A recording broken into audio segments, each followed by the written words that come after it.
তাহলে চুপ থাকাটা বহুত রকম অ্যাঙ্গেল হইতে পারে, বুঝা গেল? যেমন ধর শিকাগো ধর্ম সম্মেলন যখন গেছিলেন স্বামী বিবেকানন্দ, হ্যাঁ, ওখানে প্রথম দিন যেদিন বক্তৃতা দিতে উঠেন সেখানে সর্বধর্মের লোক উপস্থিত, হ্যালো, এনার নাম ছিল তিনি, যা উঠে বক্তৃতা দেয়, হ্যালো, আর যা ভিড়, হলটায় যা ভিড়, ও ভিড় দেখে ঘুরে বসে দিয়েছে। ভিড় দেখে স্বামী বিবেকানন্দ ঘুরে বসে দিয়েছে যে না, আমাকে এখন বলতে বললো না, আর দু একজন বলুক, তারপরে আমি বলবো, বুঝে গেল?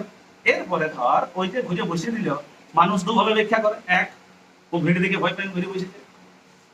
আবার কেউ বলে যে না, ও বসে বসে দর্শক গুলার মাইন্ডটাকে বোঝার চেষ্টা করতেছিল যে আমি দাঁড়াইনি যেগুলো বলবো এগুলো বোঝার মতন লোক বসে আছে কি, বুঝতে পারলে কিছু?